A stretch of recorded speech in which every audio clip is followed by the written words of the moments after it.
이제 많은 분들이 또 기다리셨던 종목 중 하나 카바나입니다. 아, 카바나 미쳤어요, 미쳤어. 네, 40% 급등을 했습니다. 근데 저는 사실 말씀드리고 싶은 거는요.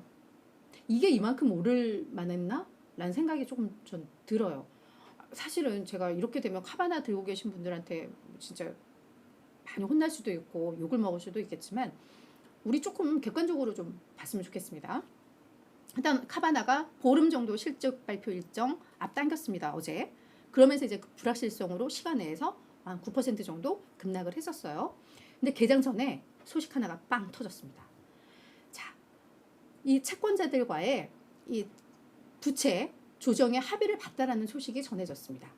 이거는 정말 큰 어떻게 보면 좋은 성과인 건 맞아요. 그죠? 자, 근데 이제 카바나가 뭐 이런 걸 다 통해서 지금 올 들어서만 어제만 해도 한 760%인가 올랐었는데 오늘 요 40% 추가하면서 지금 올 들어 1200% 급등한 상황인데 얘들의 이 펀더멘털이 이게 맞나? 라는 해석. 이제 지금부터 그걸 좀 봤으면 좋겠습니다. 먼저 6월 말 기준으로 해서 카바나의 총 부채가 93억 달러 수준이었습니다.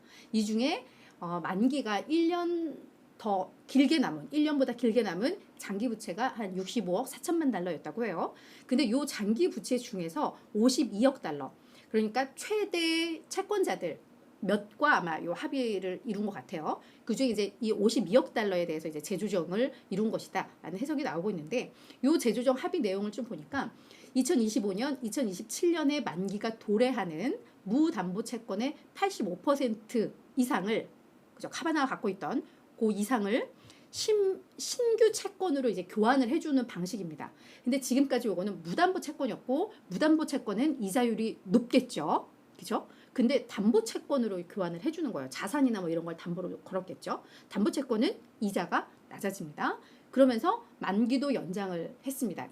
27년에 갚아야 될 걸 뭐 5년이든 뭐 만기를 연장을 했겠죠.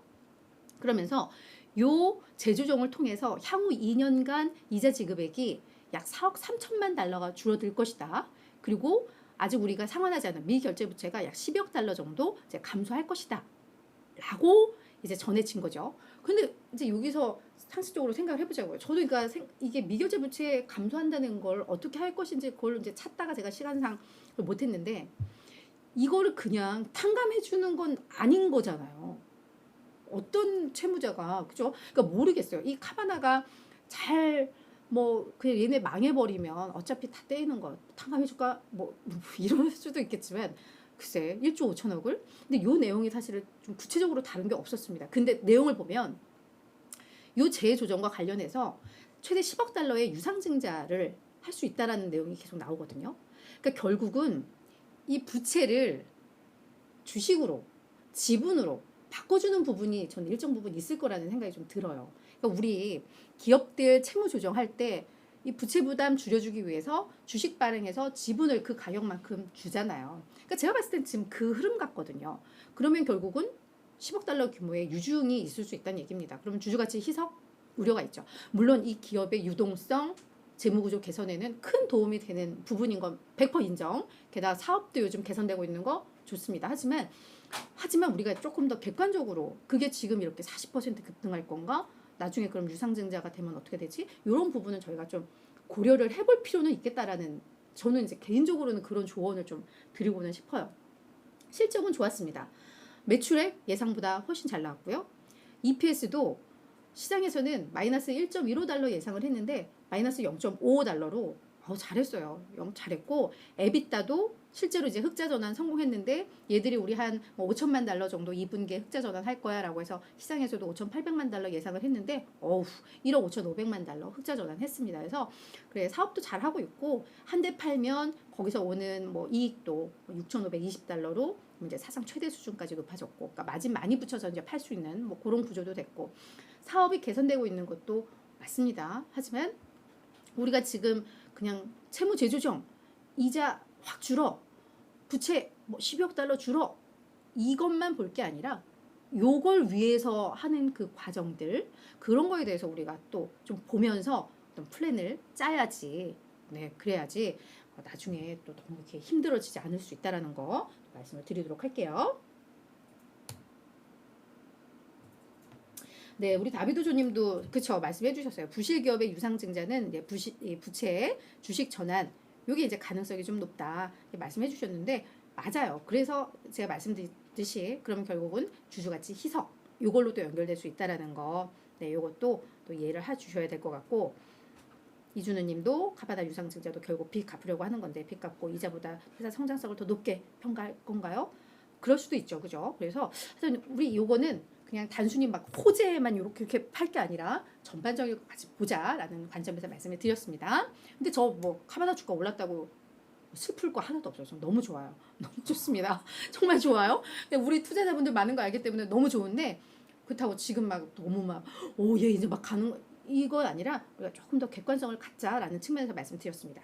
자 이제 네 번째 기업 AT&T입니다. 와 AT&T 요 기업도 이제 계속 관심 갖고 해야 되는데 어제도 반등을 했었거든요. 근데 오늘 거의 뭐 9% 가까운 급반등했습니다.